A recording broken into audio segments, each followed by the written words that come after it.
నాకు తెలిసి ముఖ్యమంత్రి చంద్రబాబు నాయుడు గారు వాళ్ళ పత్రికలు, టీవీ ఛానళ్ళు అందులో కోట్లు వేసుకొని పాల్గొనే పనికి మాలిన వాళ్ళు వీళ్ళు మాత్రమే నాకు తెలిసి చాలా కాన్ఫిడెంట్గా అబద్ధాన్ని కూడా నిజంగా చెప్పగలుగుతారు.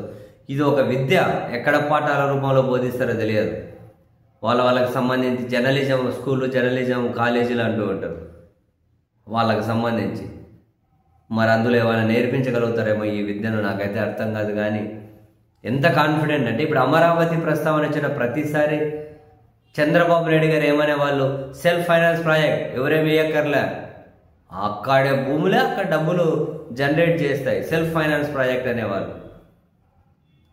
బడ్జెట్లో నిధులు కేటాయిస్తారు, విదేశాల నుంచి అప్పులు తెస్తారు, అప్పుల పత్రాల మీద ఆర్థిక శాఖ అధికారులు సంతకాలు పెడతారు, ఆ భూములు ఇచ్చిన వాళ్ళకి కౌలు డబ్బులు ఇచ్చేకి ప్రభుత్వం డబ్బులు ఇస్తుంది. మరి సెల్ఫ్ ఫైనాన్స్ ప్రాజెక్ట్ అంటే ఏంటి? బడ్జెట్లో నిధులు కేటాయిస్తారు, ఎవరిది? ప్రజలది కదా. ఆర్థిక శాఖ అధికారులు అప్పులు తెచ్చేకి సంతకాలు పెడతారు, ఎవరి కోసం అధికారులు పనిచేస్తారు? విదేశాల నుంచి అప్పులు తెస్తున్నారు, ఇక కౌలు ఎవరు డబ్బులు ఇస్తున్నారు? మరి సెల్ఫ్ ఫైనాన్స్ ప్రాజెక్ట్ ఎట్లా అవుతుంది? ఏం అర్థమై చదవదు నాకైతే ఒక ముక్క కూడా. అది ఎంత కాన్ఫిడెంట్గా ఏమనంటే మళ్ళీ బెదిరిస్తారు, ఏమనంటే మళ్ళీ బెదిరిస్తారు. ఇప్పుడు తాజాగా మళ్ళీ అమరావతి కోసం 7,500 కోట్లు అప్పు తీసుకొని వచ్చేకి ఆమోద ముద్ర వేసుకున్నారు. 7,500 కోట్లు ఎవరి నుంచి అంటే ఈసారి national bank for financing infrastructure and development అట. 7,500 కోట్లు అప్పు తీసుకొని వస్తూ ఉన్నారు. సిఆర్డీఏ తీసుకుంటుంది అంటారు, దానికి ప్రభుత్వము అసలు వడ్డీ రెండింటికి ప్రభుత్వమే గ్యారెంటీ ఇస్తుందంట. అంటే వాళ్ళు అడగకపోతే ప్రభుత్వం, సిఆర్డీ అంటే ఇంకా అదే అంటే అక్కడ భూములు రేట్లు వస్తాయి, అమ్మి కడతాం, రాకపోతే జనరల్గా ఇప్పటి వరకు అమరావతి పేరు మీద చేసిన అప్పు ఎంత?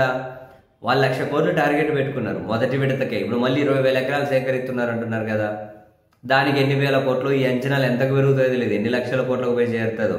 ఇప్పటి వరకు ప్రపంచ బ్యాంకు, ఏషియన్ డెవలప్మెంట్ బ్యాంక్ నుంచి 15,000 కోట్లు, హడ్కో నుంచి 11,000 కోట్లు, ఇప్పుడు తీసుకున్నది 7,500 కోట్లు, జర్మనీకి చెందిన KfW సంస్థ 5,000 కోట్లు, EPPFCL దగ్గర నుంచి 1,500 కోట్లు, మొత్తం కలిపి 40,000 కోట్లు ఇప్పటి వరకు అమరావతి పేరు మీద తీసుకుని వచ్చారు.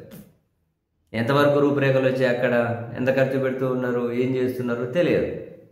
వీళ్ళ టార్గెట్ 1,00,000 కోట్లు అవుతుంది అని అంచనాలు పెరగకుండా ఉంటాయా? భారీగా పెరుగుతాయి.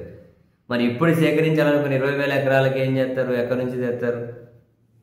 ఎప్పుడు ఆ భూముల రేట్లు ఎప్పుడు వచ్చి ఆ భూములు ఎన్ని మిగులుతాయి ప్రభుత్వానికి? ఎన్ని మిగిలితే ఎప్పుడు అమ్ముతారు? ఎప్పుడు మీ అప్పులు తిరుగుతారు? మనకు అర్థం కాదు.